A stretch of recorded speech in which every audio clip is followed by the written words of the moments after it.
environmental performance of the motorways of the sea. And there is a related question, can the motorways of the sea contribute to a green transport system in Europe? Yes, okay. So everybody has seen this picture, the two regulations, the 10T guidelines and the Connect Europe facility. And everybody is familiar with these 30 priority projects, of which one, number 21, is the motorways of the sea. And we have 4 motorways of the sea across Europe, Northern Europe, and then the Mediterranean. Now, it's fair to say that your legal arsenal as regards the environment and maritime affairs is pretty impressive. So, I have put there a non-encyclopedic list of directives, regulations, etc., that pertain to maritime and the Dutch form. You see, the latest is the MRV regulation, but then you have the sulfur directive and all kinds of other stuff. There might be more. Now, the basic question I have is, if you comply with all this, is this a necessary and sufficient condition that you have a green and sustainable motorways of the sea? What do you think? In my opinion, it is necessary but not sufficient. I will try to explain. What do we mean by green? I mean, there are many definitions. This is a favorite definition of mine.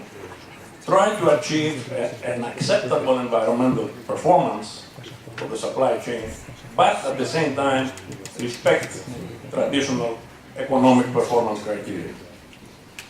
Why is that? If you do not respect traditional criteria, then you may have non-viable solutions. You may have things that the trade decreases or even shuts down. So you have to find win-win solutions. Now, in order to improve something, you have to measure it first. Therefore, you have to come up with these KPIs, key performance indicators. And in the rest of my talk, I'm going to focus on emissions, mainly because of the work that we have done over the years, noting that there are other things also, like oil spills, residues, garbage, noise, that are important. But my focus will be on emissions. And looking at the greenhouse gas emissions first, among other things, the white paper on transport has set a very ambitious goal, reducing emissions, greenhouse gas emissions by 60% or more. And the question is, how can you do that while at the same time allowing trade to stay alive? And I would submit that the role of motorways of the sea is critical here, mainly in terms of trying to shift traffic from land to sea, because of the better environmental performance of ships versus trucks. Now, we don't have to reinvent the wheel here. Performance indicators. What is an appropriate approach? I want to mention the project Supergreen, which has done a lot of work in this area. This was a project on green corridors, ended a few years ago. 22 partners across Europe. And initially we produced quite a lot of KPIs. This is a list of them. 17 KPIs broken down in 5 major categories. The environmental KPIs you see in green over there. The first reaction was, well, this is too complicated. Can you simplify it? So we had the process of consultation, stakeholder solicitation, discussions, many meetings, 4 meetings. We had an advisory committee, discussions, and more discussions. And at the end of the day, we came up with these 6 most important KPIs. The 2 environmental ones are the ones in green, CO2 equivalent and SOx. But you also have the other ones. However, I note that these KPIs should be customized for every corridor by the corridor management on the basis of the objectives for each corridor. For example, you may have KPIs on oil pollution or whatever else, noise. And these are the 9 corridors we selected for benchmarking. across Europe. There are actually some deep sea corridors here. What about the performance? I mean, we ran some numbers. What we found was that we are doing better in terms of cost and CO2 emissions, but worse in terms of SOx and transport time, and the other KPIs were mixed. And then the question is, how can we improve the KPIs? Here is a sample of the numbers. With the arrows are the corridors which involve a short sea shipping component. There are some follow-on corridor projects at EDU that we are working on right now in the context of Interreg. Now turning now to SOx, from carbon to sulfur. Everybody familiar with this diagram there? Caps on sulfur emissions and the ECAs, emissions control areas, where in Europe it is only right now a sulfur control, emission control area in the Baltic Channel and the North Sea. But in the North American ECA, it is also a NOx ECA. The Mediterranean is not right now a SICA. And one question that needs to be addressed is, should it be a SICA? We've done an analysis there. And the other potential problem may occur in 2020 in case the global cap is pushed back to 2025. If this is the case, you have a dual regime in the Med. The EU cap being active and the global cap being pushed back to 2025, then the question is, there should be an enforcement challenge and possible distortions of flows of ships trying to avoid the EU cap, because it's more expensive. There is a new project we have at DDU, which is sponsored by the Danish Maritime Fund, where our industry partner is the FDS, trying to find, assess and analyze possible modal shifts as a result of these regulations. And we are looking right now at 8 routes of DFDS, 4 in the North Sea, 3 in the Baltic, and one across the Channel. This is a model that we have produced. I don't really have time to go over it, but there is a website that reports progress, and there will be a workshop at EDU on June 16. If anybody is interested, I'd be happy to give them more details. So, to conclude, yes, the environmental KPIs are important, but you also have to not forget the additional KPIs that are necessary to make the motorways of the sea viable from an economic standpoint. In other words, environmental KPIs are not enough. You have to have win-win solutions. The motorways of the sea can indeed contribute to important EU sustainability goals. I realize that some work is ahead of us to achieve this goal. And the detailed implementation plan which we are working on is the main tool toward that objective. Okay, so that was my presentation. My last slide is about this book that I edited that has come out recently. This is everything you always wanted to know about green logistics. It also covers 10 Ts, the sulfur issue. It's not only maritime, all modes of transport are included, including air. And this is what I wanted to say. Thank you very much.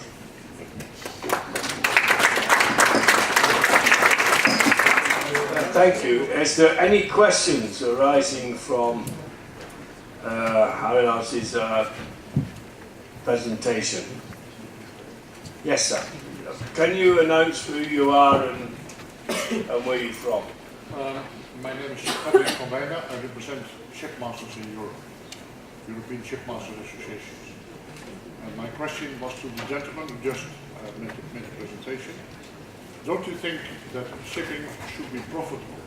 Because if you don't make it profitable, there are all kinds of limitations, and you don't have any people left who want to invest in shipping, you're on the wrong way. So this is my question. It was exactly the point that I wanted to make, that environmental KPIs and performance is fine, but another important and perhaps crucial condition is that you be profitable. If you are not profitable, forget it. I mean, there will be no trade, and you can have all the environmental KPIs you want. So you have to find what I call the win-win scenarios. Otherwise, it doesn't make sense. So anyway, your point is very well taken. Can I just add a bit to that? Yeah, John? I've been in the shipping industry quite a long time, 10 years particularly specialised in, and shipping masters and ship owners take what they think is the best decision in regard to their profitability. And that's why we moved into what I used to campaign against, the flags of convenience ships, where they take the crews from wherever as long as they're cheapest. We began to get the highest level of losses of ships simply because of the lack of skill. So there needs to be a framework. I think the balance of different things is quite important to put in. And at the end of the day, though, it's one. And in fact, climate change issues, you have to measure against what you're contributing to the global commitment to cut gases, alongside still keeping profitability, because one of the dangers will still be, as has been mentioned, they may then redirect their ships to other areas on cheaper routes. But at the end of the day, they are required to come into a port. We haven't developed a system yet where they unload at sea. And therefore, within the framework of Europe, you have some, and that's what happened with cheap labour, there are certain standards internationally decided, of which if we're saying a ship coming into an area cannot come if it's doing damaging emissions against our standards, so the other Ks are quite important, but they have to be put into the balance. At the moment, the environmental consideration is not to the fore of mind of the ship owner, quite frankly, who's operating the ship in that way, and we have to find a balance there. All right. Any other questions?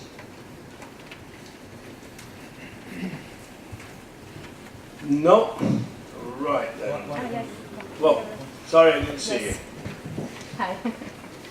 Hello, I'm Simona Costa. I'm representing the Liguria region, and so a maritime region, like many others here in Europe. Yes. And I'm also coordinating one of the 6 action cluster of the Innovation Partnership for Smart City. So, in particular, I'm coordinating the group on integrated planning, policy and regulation. In our group, we are working on setting up some KPIs, so trying to select for Smart City a selected number of KPIs. And I think it would be very important also to link this activity done for cities with the KPIs that you are developing, and also considering the integrated planning not only from a city perspective, but including also the ports in the consideration of the integrated planning of a city, because a port, as you said probably in your publication, and also the Portuguese member of the parliament also talk about smart maritime region. And I think that this combination could be very effective, working together. We will have a big event during the Dutch presidency now in Eindhoven in the 24th of May. So I think we could maybe also link and discuss together to see if some of your KPIs could fit well with the one that we are selecting in our group. Thank you. Yes, thank you. I didn't say that these KPIs are also valid for cities, but there might be some common elements. So it would be very interesting to see what you have done. Right. Yeah.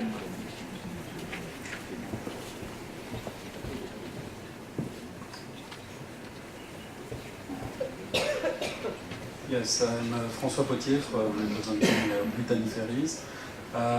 You have mentioned several KPIs, and you're also arguing that we would need more KPIs.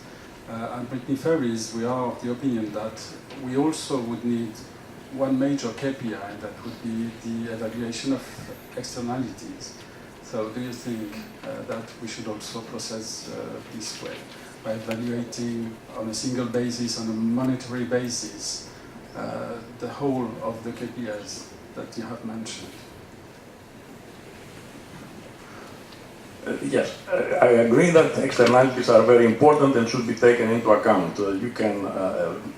There are many methods to compute the external costs of pollution, so long as you know what the pollution is. So by having the pollution KPI, the CO2 and the SOx, for example, you can have another step to translate these into equivalent external costs. And then my opinion is that this external cost should be internalized to the greatest possible extent. If you don't internalize them, then you create distortions and have all kinds of undesirable effects. So basically, I agree with you that this is important. Any more?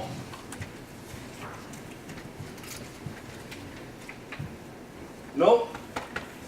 Oh, well, thank you. Thank you very much. And I'll now go on to you are Gautala. I can never get these Scandinavian names out of this. It's Kitula. Kitula.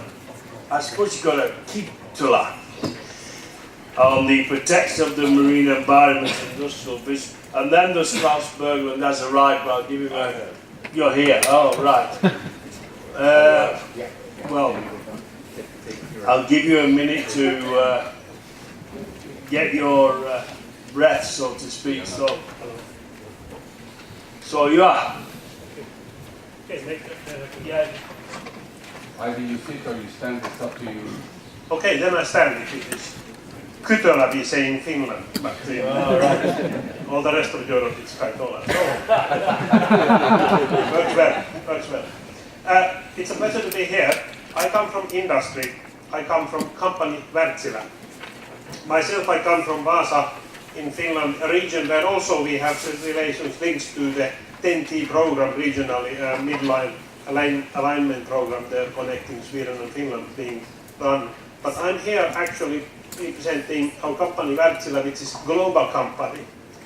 We are very big in producing and selling engines, the biggest actually for four-stroke engines in the marine side, with diesel or marine diesel, heavy fuel, gas, methane, etc.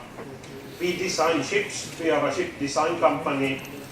We produce environmental products. We are making hundreds of exhaust gas scrubbers for cleaning sulfur oxides, catalyst for NOx. We also produce water treatment systems, water cleaning systems, wastewater, grey water, black water, ballast water, beach water, etc. So we are very much involved with the marine world. Me myself, I'm working as Vice President for Environmental Solutions in our company. We have also produced a vision for sustainability in shipping for the future. And I would like to share that vision with you. It's only one slide what I will present here in order not to spend too much of your time. But these are the main elements what we feel are important for the maritime sector going forward and looking sustainability. We very much believe that it's the total value chain that needs to be optimized, and we need to have a safe mode of transportation. And also, everything we do needs to add value to society. So here also the previous discussion about the economy, it really comes a lot into question also when looking forward. And it's one pillar actually of sustainability, social, economy and environment. The first box what I have up in here is the minimized emissions. That needs to be the clear target for the industry. It means less energy consumption, the fuel in a format that produces less pollution, and secondary measures also to clean either emissions going to air or emissions going down to water. When it comes to technical solutions, we don't believe there is only one way to go forward. For different ways of maritime or areas of maritime sector, there needs to be different solutions also available. As such, it's good, I would say, the maritime field, because there is clear industrial activity, a lot of competition, a lot of suppliers, a lot of research and development taking place, trying to bring also good solutions to the market. But the goal, one of the important goals, needs to be minimized emissions, and here we are speaking to the air or to water. I think this is addressed well if I also reflect the paper, what we have seen the draft of. The emissions part is there well addressed. The second is that the total efficiency. We shouldn't look too much details when looking into solutions. So we need to look more and more the big picture, the total efficiency. Of a vessel, it means the design, it's the propulsion systems, it's the engine systems there, and the way to use and utilize energy. Total efficiency. We see many players actually in the market already by themselves focusing also on the total efficiency. Even, I would say, some with the risk of you, if you ask, are they really looking the economics at the same time, but they trust that when the total efficiency is the best, it is not only saving and helping the environment, it also works beneficially for the economy. And this is something we should strive for, all of us, and look the total. There is still a lot to do also when doing that.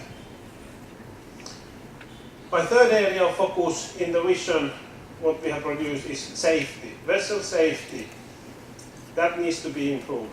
We all understand there can be very big risks for human life or for the environment if vessel safety is not focused at. And what we especially see is important to work more and more with smart monitoring. We know that the economy is important for the shipping operation. Nobody affords to have as many people on board that every aspect is all the time monitored and followed. We can use technology to do part of the work, and in a more and more intelligent way.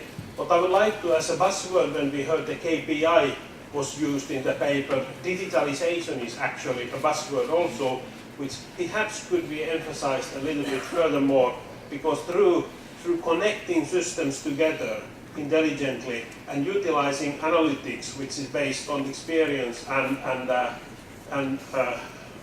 good practices, actually a lot can be done further, which is helping in this aspect.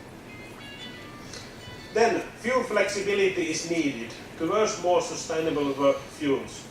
We have the traditional fuels being in the market, which are based on fossil fuels in liquid format. Now we see more and more gaseous fuels. But it's not only one, it's not only natural gas, methane, also ethane gas we see. Also possibly mixing up later on bio-produced gases. It works very well in the environment, but we might need some encouragement also for the industry to go there. Or liquid format of biofuels, which on land-based are already used in many applications, but not yet on shipping, which will help in this aspect. Or we have different fuels like methanol or such, which also might come. It looks that there is no, again, one solution that fits all. So world will not only go from one to another, but there needs to be choices and options available. Maybe like KPIs will help in guiding to the most environmentally relevant ones then. And then the last aspect here, what we have is the life cycle aspect. We should look over the life cycle of the solutions that are brought in, not only how the products are when they enter into the market. And also fleet optimization is important. So having the correct fleet for the correct purpose, that of course is important. Whether then the vessels become more universal to be used in more segments optimally, or that there is more separation, segregation. That is possible. So this, in short, is our view and vision on where the sustainability in maritime sector could and should focus at. One thing I would like to end here, we in Europe, we might feel we are advanced very much, and like Lord Prescott was also saying, we in EU have actually focused a lot on environment, but actually looking many aspects. In Americas, they are ahead of us in Europe, and the others are coming and catching up. What I would like also to highlight and maybe propose in the paper, in the areas of emission control there is now missing the recent ones. China has decided already also to put SECA control areas in place, which will be in its full already 2020 in 3 areas of river estuaries there and nearby ports and harbors. There is a lot of development in the world. So yes, EU is progressive and going actively forward, but so are other areas also, and for good reasons. You can certainly all understand why in China they now start to focus on ship emissions also in those areas where the air quality is so bad that every single person carrying a mobile phone in the pocket is on the phone screen having the air particulate count measurement just to see if they go out or stay in that day. So it's so practical. So this is my short view on the maritime vision for the future. Thank you.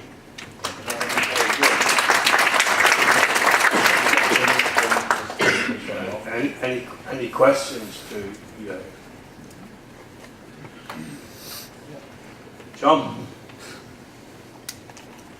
I'm interested in how you get that global framework, which I was talking about before.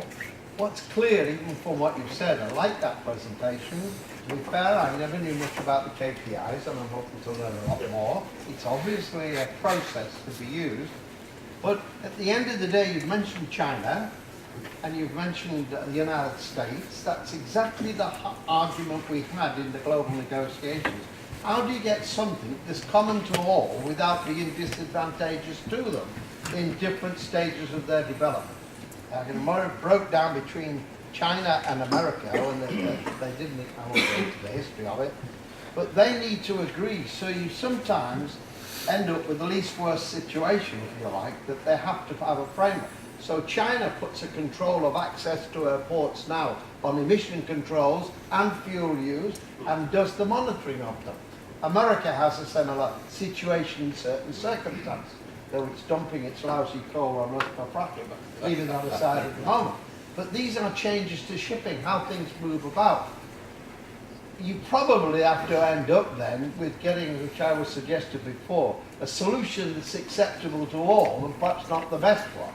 And in this circumstances now, anything on global agreement will have to be what these big parties, and that's why Europe's important, can agree between them. So when America says, yes, we're for global, but they can't pass it through their through the Congress. So China says, I'm not going to have a legal agreement if the Americans haven't got one. So we end up with this national solution, which some of us had advocated, but it's still going forward. To my mind, it may not be the best, but we have to meet these different competing economics of climate change. We have to find a common agreement. But it won't be just each continent now, it will be a global agreement, so none of the global areas, are continental areas, are affected. So I think you're right about that. There's many questions of it, but it will be where you need a global framework to be agreed in order to implement whatever happens in Europe. Yeah, I would comment on that. At first, our company, we are about 20,000 persons around the world, everywhere. We are very much present in China also. We are very much present in US also. That helps us to create the perspective a little bit.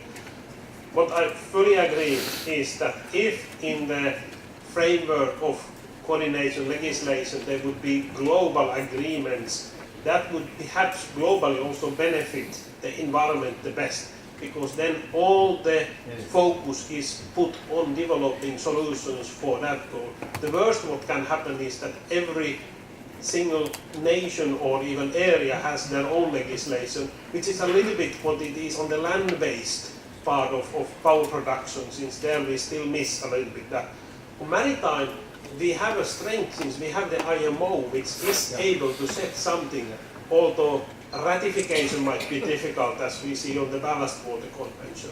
But on maritime, we do have a broader perspective, which is as such giving a good framework. The best would be if we would have as wide as possible regulation ruling, and the second, that would be predictable. So that when we once have something decided, that would also stay. The better in advance, or the more in advance, the better, of course.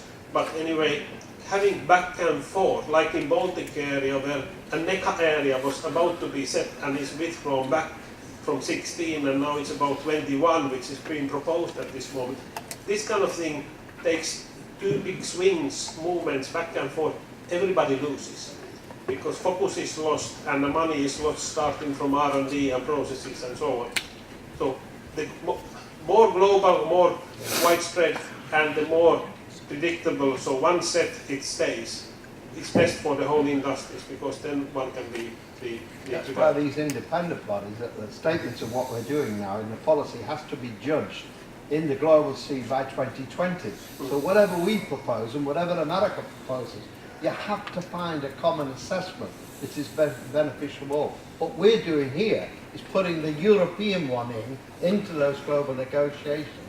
And Europe has made a difference to that. The Americans used to tell us you can't sell to America because basically we'll decide you've got to do it to us. All of a sudden, when they wanted to sell cars and aeroplanes to us, they decided they had to do, we were the biggest consumer market. So Europe is one of the biggest influences in these international negotiations. Europe is indeed very important, and we see some other countries, if I continue, like India. India, in setting their regulations, actually follow very much what Europe does. So it's also showing the way, showing the way. And a little bit in China also, they follow, not US, they merely follow EU. Any other questions? Jose? Okay, thank you very much. Do not forget that the way we wanted to do this is having your questions that will become a part of the conference proceedings and of the future paper. So that's the whole idea. Or just opening the way so that at the later stage, I mean, but I'm saying in a week or so, you send us a structured paper that we can take as a contribution. The speakers, they have accepted to be our referees in terms of the technical quality of the paper. Noblesse oblige.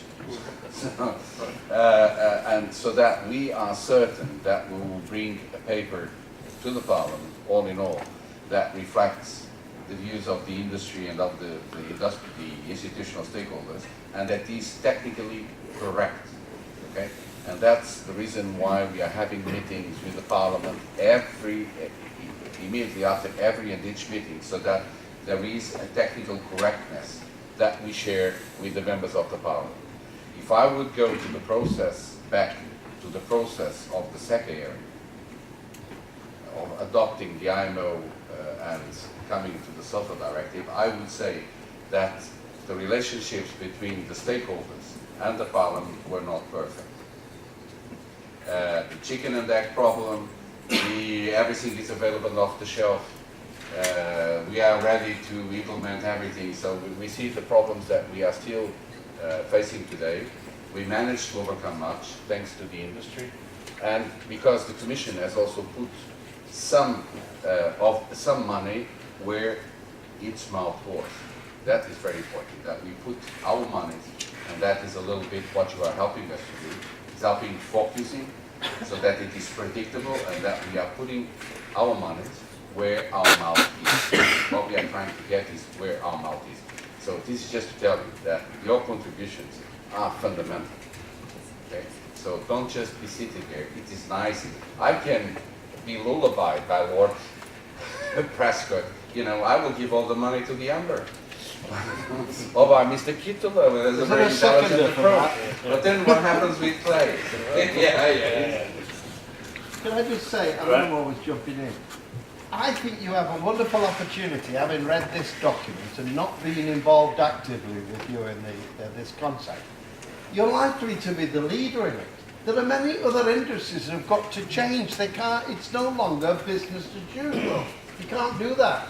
Now what you've got here, you've thought out of some of the processes about the fuel, about the efficiency, it's global, it's nature. You have a great opportunity here that this will become a kind of model that other industries will have to look at, where you combine profitability, efficiency and climate criteria. It's the economics of change that's quite crucial. So I think you're well ahead here, because you've done so much work and it's embodied in the paper. It become a European model. Yeah. Any other questions? No, thanks. I'll now call on Klaus. Are you ready, Klaus? Absolutely. Klaus Berglund is a ship owning. He's going to speak on ship owner global strategy for environmental shipping. Klaus. Thank you. Thank you, Ryan. Thank you very much, ladies and gentlemen. This is how I look. Now I'll sit down because it's usually I do for a paper. So I come from a shipping company, Stena. We operate some 170 vessels around the world, ferries in Europe, but also tankers, and we're also involved in offshore drilling and other type of marine activities.